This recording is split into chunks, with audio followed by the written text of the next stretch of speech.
Alors bonjour à tous, bienvenue sur Plastic Dream. Alors une petite vidéo, on me demande souvent par mail, surtout les débutants, ceux qui reprennent après pas mal d'années d'arrêt, à propos du matériel. Voilà. Qu'est-ce que je dois acheter, où je dois le commander, etc. Bon, alors quand je fais des vidéos de maquettes, etc. en général, avec mes partenaires, Passion 132 ou IP Model, je mets le lien en dessous pour commander la maquette, etc. J'ai fait aussi un lot aérographe et compresseur en partenariat avec Passion 132, vous pouvez commander évidemment, donc il y a les liens sur toutes les vidéos, etc.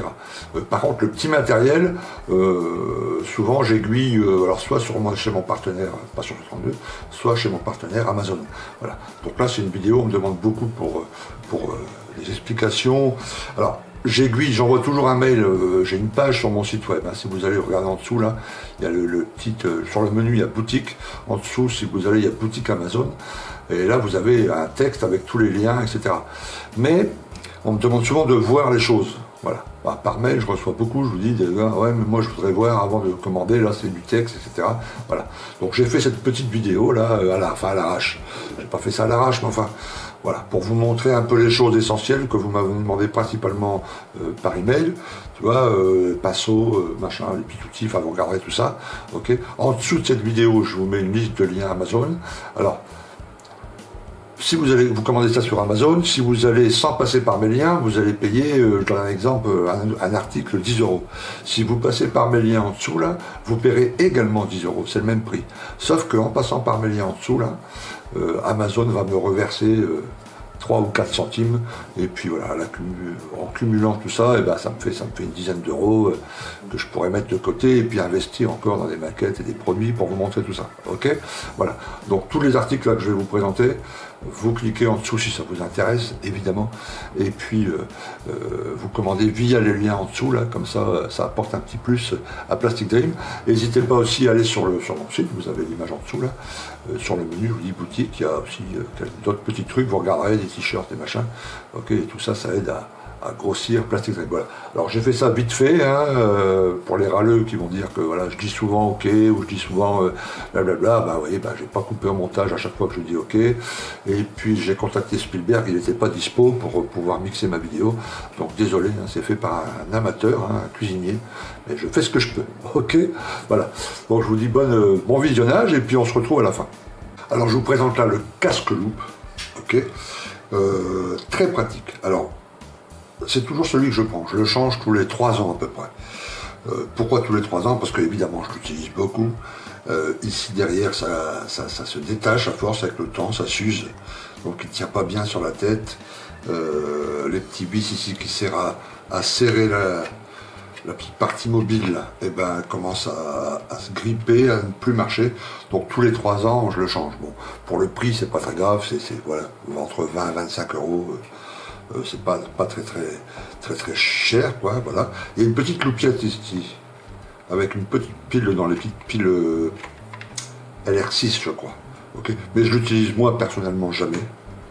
Vous voyez, il n'y a même pas de pile dedans, donc j'en ai pas besoin, mais enfin vous pouvez le mettre. Si vous travaillez, vous n'avez pas un super éclairage, vous pouvez augmenter ça avec la petite truc ici, la petite lumière. Ici, il y a normalement une petite loupe, vous savez, comme les loupes de bijoutier là, qui coulissent et puis qui vont devant l'œil, pour grossir encore plus. Là aussi, je ne l'utilise pas, donc je l'ai enlevé. Ok. Et puis, c'est pratique parce que, alors, regardez la petite image en bas là. Voilà, vous pouvez, même si vous avez des lunettes, vous voyez, moi j'ai des lunettes, tac, voilà. Et puis quand vous, tu vois, c'est plutôt pratique. C'est léger. On peut le garder une après-midi entière sur la tête sans avoir une impression de casque lourd, quoi. Ça grossit plutôt bien. Les loupes là devant sont plutôt pas mal, donc encore un article que je vous recommande. Alors la pince de compétition, okay, j'ai pas trouvé meilleur, hein. Je l'utilise tout le temps, 100%, parce que les autres, les vieilles bon marché, je les ai cassées, donc je les ai pas remplacées. Et puis j'en avais une de chez Mang à une époque qui est quasi identique, un poil moins bien, parce qu'il y a un réglage ici à faire sur celle de Mang avec un vis là. On sait jamais comment mettre le vis, enfin il y a un truc, voilà. Là on la déballe de l'emballage quand vous allez la recevoir, et vous l'utilisez, il n'y a pas de réglage évidemment, ça coupe d'enfer, ça coupe vraiment nickel, tu vois, hop là, regardez, hop, je vais vous montrer ça, Yes. Il n'y a pratiquement pas... On gagne une étape en fait, tu vois. Parce que là, pour enlever les ergots, bah, il suffit de poncer. Alors que quand on a une pince qui coupe moins bien, tu vois, ça laisse un petit... Je vais vous montrer, je vais couper un petit peu à côté. Quand on a une pince qui est un peu moins performante, elle laisse le petit ergot là. Il faut d'abord l'enlever avec un scalpel et ensuite poncer. Avec cette pince là, tu vois, il n'y a pratiquement pas besoin. Ça coupe vraiment à ras, à ras, à ras. Et surtout, ça fait des coupes droites, tu vois. Et vous verrez qu'avec la pince bon marché, ça fait des coupes, tac. Ça fait pas des coupes droites. Donc ça, c'est vraiment la pince de compète. Oui, elle est chère. C'est de la marque Tamiya, vous l'avez reconnue. Mais si vous en prenez soin, c'est une pince que vous aurez à vie. Moi, j'en ai cassé une fois, en tournant une vidéo d'ailleurs. Je sais plus sur quel appareil, mais enfin bref. J'ai fait tomber une très grosse boîte, elle était posée comme ça, j'avais une boîte très très lourde sur une étagère, vraiment très lourde, et le coin a cassé, elle est tombée juste là, et ce coin-là a cassé. Ok. Ça arrive très très très rarement, et j'ai vraiment pas eu de bol, c'est vraiment tombé sur un coin, tu vois. Voilà, j'ai envoyé, je l'avais acheté chez Oops, j'ai pris des photos, je l'ai envoyé les photos à Oops, Oops l'a envoyé à T2M, T2M l'a envoyé à Tamiya, j'imagine. Bref, 4 mois après, j'ai reçu cette nouvelle pince. Et depuis, pas de problème. Elle est vraiment top, top, top. C'est la pince de pro, quoi. Ok. Donc ça, c'est un super outil. Alors, les manches de scalpel professionnel. Ça, c'est top. Ok. Alors moi, j'utilisais toujours ce genre de scalpel. Maintenant, je l'utilise pour passer ma colle ou des choses comme ça. Tu vois. Des manches comme ça, des manches de Xato. Ok. Que j'utilise toujours, pardon, parce que tu vois, c'est le genre de lame que j'ai pas trouvé à poser sur ce genre de manche. Bref. Et puis c'est un abonné qui m'a envoyé ça en cadeau un jour, dans un petit colis. Il y avait un manche et puis il y avait des lames surtout, oui. Il n'y avait pas les manches, il y avait des lames. Merci Michel d'ailleurs. Ok. Donc j'ai commandé un manche, tu vois, qui allait avec ces lames-là. Et je dois dire, alors c'est des manches de bistouri professionnelles pour les chirurgiens, les toubibs. Ok. Et je dois dire que j'utilise plus que ça maintenant. Je dois dire que c'est top, parce que bon, déjà, c'est pas excessivement cher, c'est du métal, c'est de l'acier trempé, donc c'est costaud. Alors les lames se changent très facilement, pardon, il suffit de lever ici l'arrière, et puis de pousser vers l'avant, en faisant attention de ne pas vous couper, voilà. Ok, on va la remplacer d'ailleurs, ça me sera utile pour mon prochain montage. Alors pour changer la lame, c'est très simple, hein. C'est des lots de 10 ou 20 lames, ils sont dans un petit truc en plastique, là, en alu plutôt stérilisé, ok, pour nous que ça soit stérilisé, on s'en fout un peu, mais voilà, il suffit de le réenclencher dedans, tu vois, voilà, hop, hop, hop, on appuie là un coup, et voilà, tu vois, et ces lames, elles sont vraiment, bon, déjà hyper tranchantes, c'est normal pour un scalpel, mais je trouve qu'elles durent pas mal de temps, quoi, comparées aux autres, tu vois, elles sont un peu plus, peut-être l'acier est plus dur, je sais pas, mais elles durent beaucoup plus longtemps, on les tient vachement bien en main, tu vois, je trouve, tu vois. Vu le bas prix, bah, ça permet d'en avoir, tu vois, j'en ai plusieurs sur mon plan de travail. Voilà, les lames sont pas très chères, il y a des lames de toutes les sortes, hein, je vais vous montrer ça, voilà, comme ci, comme ça. Voilà, voilà, pour notre hobby, en tout cas, moi, c'est parfait, j'utilise plus que ça maintenant, hein. J'ai rangé les autres manches. Et je trouve que c'est vraiment, vraiment, vraiment génial. Et je fais du meilleur boulot avec ça, c'est beaucoup plus précis quand même. Hein. De la façon dont on le tient en main, quand on taille des pièces ou quand on enlève un petit ergot, etc., on le manipule vachement mieux, je trouve. Donc ça aussi, un outil indispensable. Alors le crayon en fibre de verre. Alors c'est une petite... J'en ai des rechanges là quelque part d'ailleurs, ici. Voilà. Tu vois, les petites recharges sont vendues à part, et puis il y en a quelques-unes fournies avec la machine, avec le petit crayon, tu vois. Alors, il suffit de le mettre dedans, derrière on tourne, là, on peut augmenter la taille, ok. Et ça sert à nettoyer dans les petits coins, à gratter dans les petits coins, à poncer si on le fait longtemps dans les petits coins, inaccessibles avec un bâton de mousse ou autre. Ça me sert aussi quelquefois à faire du scratching. Bon là c'est un crayon AK, mais le crayon que je vous propose en dessous avec la marque, enfin sans marque d'ailleurs, Amazon, c'est exactement le même. Hein. C'est le principe qui est important. Et c'est vraiment pratique d'avoir ça quand on monte, tu vois, quand une petite trace de colle, quand elle est bien sèche, et ben avec ça, ça part. Alors ça laisse des petits morceaux de fibre. Il faut passer après un coup, soit souffler, un bon coup, soit un coup d'aéro sans peinture dedans, évidemment, pour avoir que l'air, et puis nettoyer après. Mais c'est très, très, très pratique. Alors la bande d'IMO, alors ça, pour graver, c'est essentiel. Si vous avez des gravures à refaire sur un avion, ou un autre véhicule, peu importe, la bande d'IMO, ça va vous servir de guide. Okay, alors on la reçoit comme ça c'est destiné à aller dans la machine, vous savez, c'est la petite machine, on tape son nom, on tape voilà, un texte, on appuie et ça grave sur le plastique et on décolle et puis on colle ça, voilà. Donc vous enlevez ça, tac, voilà. Au final, c'est une bande de plastique assez rigide avec l'autocollant derrière. Okay, donc on le coupe à la longueur voulue, okay, on enlève le collant, on le colle sur l'avion à l'endroit où on doit faire la gravure. Ensuite, avec un outil à graver, tu vois, comme c'est assez dur là, ça sert de ligne ligne de guidage, quoi, tu vois. Voilà, et puis voilà. Après on la redécolle, on la remet à une autre ligne, tac, tac, tac. Donc ça c'est vraiment, vraiment essentiel si vous voulez graver, refaire quelques gravures, etc.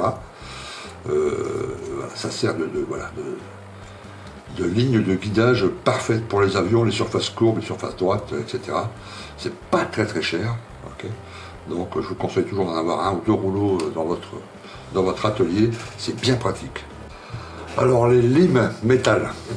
Ok, alors je vous conseille pour démarrer ce petit lot de 3 limes. Alors j'en ai que 2, la troisième est sur mon atelier, l'autre atelier, enfin bref.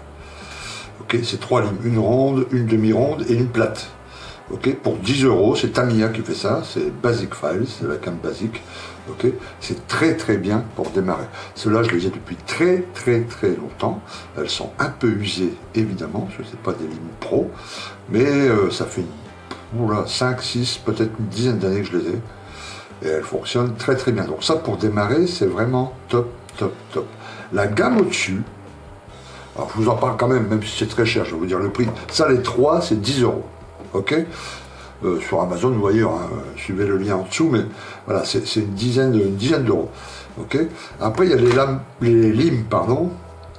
Oups, là, ici, voilà.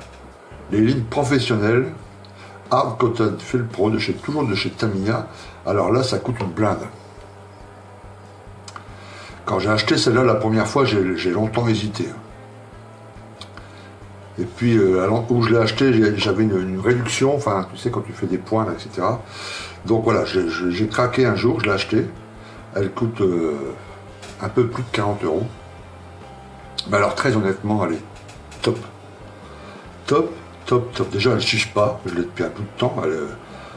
Elle est comme neuve, elle est diabolique de précision. Il n'y a pas besoin d'appuyer fort. Vraiment, elle est vraiment top. Top, top, c'est vraiment une super lime. Il existe celle-ci, la plate. Il existe aussi une demi-ronde. Moi, j'ai pris que la plate, c'est assez cher comme ça pour une lime. Ok, mais vraiment, c'est un outil fabuleux, quoi. Fabuleux. Et puis, elle ponce, enfin, elle lime aussi sur les côtés. Les côtés sont tu vois, voilà. Pour aller dans des petits endroits, et il suffit de frotter une fois ou deux, et poum, ça part, quoi, les petits trucs. Elle est vraiment top, top, top, top, génial. Alors les mini forêts, dans beaucoup de kits, vous aurez des petits trous à faire, etc. Voilà. Et ça c'est parfait, parce que bon, d'une, déjà, dans sa petite boîte, ouais, c'est bien pratique. Okay, et de deux, on peut les utiliser sans petite perceuse manuelle. Si vous avez une petite perceuse manuelle, c'est très bien, vous pouvez le reclencher là-dedans. Okay, mais moi je l'utilise souvent comme ça à la main. Okay, donc c'est rangé par ordre, vous voyez, j'en ai pété 2. Voilà. Mais c'est, ouais, je vous dis, c'est moins de 7 €. Hein. Donc bon, bah voilà, prochaine commande Amazon, je vais recommander une boîte et puis voilà. C'est très très très pratique avec les codes couleurs, etc. Voilà, petit forêt indispensable. Alors ça va vraiment du très très très très fin. Vous voyez les deux que j'ai pété, c'était vraiment du très très très très fin. Ok. Et puis ça va jusque là, je crois que c'est 0,8, je crois le final, le plus gros. Ok. Donc ça, c'est des outils qui sont aussi essentiels hein, quand on veut. Voilà. Il y a souvent, vous verrez sur les kits blindés ou avions, des petits trous à faire. Donc ça, c'est vraiment nickel. La plieuse à photodécoupe Master Tool. Master Tool, c'est Trumpeter. Hein. Vous trouverez ça dans la gamme Trumpeter. Voilà, c'est un petit outil qui est vraiment pas mal pour travailler ses premières photos de découpe. Après, il existe des choses plus évoluées et beaucoup plus chères, mais là, pour démarrer, c'est parfait, parce que, voilà, on dévisse, toi, il y a un côté plat pour faire des pliages, ici pour faire d'autres pliages, ici aussi, et ça, ici, on le met derrière, là, hop, et ça permet, avec des câbles en métal, de faire des poignées. Tu vois, on passe un fil ici, on passe au deuxième ici, on tire, on coupe, et sort de l'autre côté une petite poignée. Pour refaire ces poignées sur ces blindés, c'est top, top, top. Elle n'est pas très chère. Elle est fournie avec ça, là, tu vois, quand tu mets ta photo découpe ici, par exemple, pour la plier, tac, faire des angles corrects à 45 degrés, à 90, pardon, tu vois. Donc elle est vraiment, bon, c'est du costaud, hein, c'est du métal, donc vous n'êtes pas près de l'user, hein, et voilà, pour travailler sa photo découpe, c'est tout de même mieux que de faire ça avec des pinces ou autre. On attaque le côté peinture, un masque de protection, ça c'est essentiel. Alors si vous peignez principalement à l'acrylique Vallejo, l'acrylique AK, les petites bouteilles là, il n'y a pas besoin. Ok. Par contre, si vous utilisez des lacs comme moi, la KRC, la MRP, voilà, les peintures extrêmes métal, etc., là il faut mieux un masque. Alors celui que je mets dans le lien, c'est pas ce masque-là parce qu'il se fait plus. Ok. Mais le lien que je mets justement dans la liste en bas là, il est vraiment top. J'ai un pote qui l'a, je l'ai vu, enfin, il est vraiment génial. Il est livré avec des cartouches. C'est pas très cher, hein, c'est moins de 25 balles. Mais ça, c'est vraiment essentiel pour protéger vos poumons. Okay. Alors je peux pas vous présenter une cabine parce que moi j'ai pas de cabine pour l'instant. Parce que bon, moi je suis dans un très grand atelier qui est bien aéré. Donc quand je peins, bon, j'ai une petite cabine mais qui n'aspire pas, la cabine Bison là. Ok. Et ensuite, quand j'ai fini ma séance de peinture, et ben, je sors de la pièce, j'ouvre la fenêtre, voilà, ça aère pendant un quart d'heure ou une demi-heure, et puis je reviens, et puis c'est là. Mais je mets toujours mon masque. Ok, donc ça, n'hésitez pas. C'est vraiment essentiel. Alors ça, c'est vraiment un outil, quand on ne l'a pas, bon, on s'en rend pas compte, mais quand ça arrive, sur le coup, quand il y a des pots, alors les pots Tamiya ou les pots AKRC ou les pots Mister Bicolor, Aqueous Color, quand ils sont coincés, c'est-à-dire que quand vous avez ouvert, vous l'avez utilisé, puis vous avez refermé, s'il y a de la peinture qui se met sur le pas de vis, puis que vous réessayez de l'ouvrir quelques semaines, quelques mois plus tard, il y en a à la main, c'est pratiquement impossible, quoi. Voilà. Et avec ce petit outil, ça c'est vraiment génial. Bon, ça c'est d'une espèce de gomme, tu vois. Voilà, on met le pot là-dedans. Tac. Alors c'est de l'autre côté, il y a deux côtés. Hop. Vous appuyez un bon coup, et là, ça ouvre tout. Voilà, depuis que j'ai ça, j'ai plus jamais eu de problème de pot. Quand les pots étaient coincés et que j'arrivais pas à les ouvrir à la main, avec ça, ça marche nickel. Okay, donc c'est un petit outil à garder dans le coin de votre atelier. Okay, et le jour où vous aurez un pot coincé, ben, vous vous direz waouh, j'ai bien fait d'acheter ce petit outil. Alors la lampe Wellman. Alors une lampe de jour pour peindre, pour assembler, pour maqueter en gros. Alors regardez, c'est quand même un sacré engin, elle est quand même plutôt grande. Hein, je mets ma main devant pour que vous puissiez voir à peu près la taille du truc. Elle fonctionne vraiment très bien. Alors on va l'allumer, elle est déjà allumée, vous voyez, hop. Voilà, c'est une lumière de jour, une lumière blanche. Vous pouvez même peindre en pleine nuit, hein, ça va fonctionner nickel. Elle est plutôt costaud, celle-ci, vous voyez, je l'ai achetée, bon, il y a plein de décals dessus, un pouce de bande velcro parce que j'y avais attaché une webcam à un moment. Bref, mais je l'ai depuis 2017. Voilà. Donc elle se fixe sur le bureau. C'est un système de, tu vois, de, hop. Elle est plutôt lourde, hein, faut faire attention, pas que tu vois, hop, pardon. Voilà, c'est un petit système comme ça, qu'on clipse sur un bureau. Votre bureau, il peut être n'importe quelle taille, hein, très épais, le bois très épais, très fin. C'est un système de vis, ok. Et puis elle se règle très bien. Hein. Vous pouvez la monter comme vous voulez, la tourner ici, on peut, hop, attendez, hop, voilà, tu vois. Enfin bref, elle peut se mettre dans n'importe quel sens. Je l'ai achetée en 2017, j'ai pas encore changé les néons, hein, elle est parfaitement fonctionnelle. Donc ça c'est une super lampe, et puis elle n'est pas excessivement chère par rapport à d'autres grandes lampes comme ça professionnelles.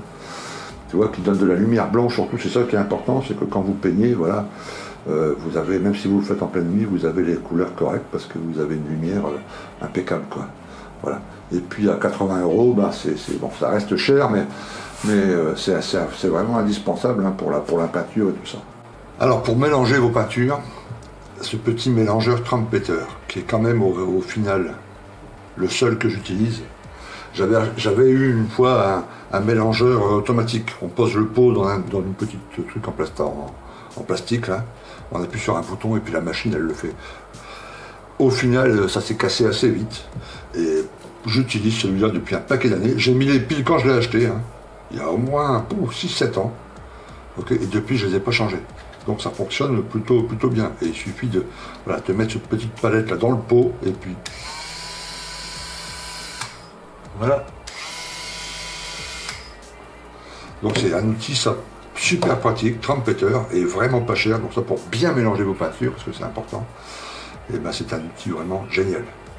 Alors les pinceaux Winsor & Newton série 7, voilà. C'est les pinceaux de grand luxe là. Hein. Pour commencer avec des pinceaux, acheter un petit set de pinceaux classiques. Okay. Après, si vous voulez vraiment avoir des pinceaux de compétition, j'ai rien trouvé de meilleur que ça.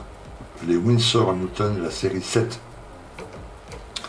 C'est le genre d'outil, la première fois qu'on m'en a parlé, bon, j'ai cherché pour en acheter, 12 balles le pinceau à peu près. Ça va, les prix varient, mais en gros, les plus fins, je crois que c'est le 0, là, il fait 12 balles. Je me suis dit 12 balles dans un pinceau, j'ai hésité quand même. Et puis je l'ai commandé quand même. Et c'est le genre d'outil, une fois que vous l'utilisez pour la première fois, enfin quand vous l'utilisez, vous comprenez que, ok, voilà, bon, c'est le pinceau. Voilà. C'est vraiment super. Les pointes sont toujours fines. Si vous l'utilisez bien, vous le nettoyez bien, c'est des pinceaux qu'on peut garder très longtemps. Okay, c'est vraiment des pinceaux de compétition, quoi. Et j'ai vu, enfin moi nous on n'a pas besoin en maquettisme, mais j'ai vu des séries 7 avec des grosses brosses, tu vois, à plus de 100 €, quoi. Tu vois, là bon c'est entre 12 et 15 et 17 je crois, le plus gros, je crois que le 2 là je l'ai payé 17 je crois. Ok. Mais ils sont vraiment top de précision, la pointe est toujours fine, le réservoir est toujours prêt à tu vois, fonctionnel, quoi. C'est vraiment des pinceaux super top. Donc ça, pareil, bon, c'est pas essentiel, faut pas déconner, vous pouvez commencer avec des pinceaux, ce que j'ai fait moi, hein, des pinceaux bas de gamme, enfin moins haut de gamme que ça, mais si vous avez un petit peu de finance et puis envie d'un outil de précision diabolique, le Winsor & Newton série 7. Alors pour terminer, la machine Silhouette. On m'a demandé beaucoup de précision là-dessus. Bon, j'avais fait un petit tutoriel. Là, je vous la remontre et puis je vous mets le lien en dessous où j'ai acheté vraiment la machine. Donc, c'est une machine pour faire ses propres masques. Alors, vous savez, moi, je suis pas un super extra doué en informatique. Alors, c'est pas l'imprimante en dessous, hein, c'est que ce bloc ici. Hein, ok, voilà. Je suis pas un super doué en informatique, etc. Bref. Et j'ai réussi, après un peu d'essais, un peu de tests, à fabriquer mes propres masques. Alors l'avantage avec cette machine, c'est une machine qui découpe, hein, au lieu d'imprimer. Okay. Il y a une petite lame là, de cutter qui fait le boulot, etc. Il y a un logiciel qui est fourni avec. Le logiciel est assez simple d'utilisation. Okay. Il suffit de commander ce rouleau là aussi. Je vous mets le lien aussi en dessous. Alors ça, j'ai pris les masques professionnels, vous savez, les masques pro qu'on commande sur la toile.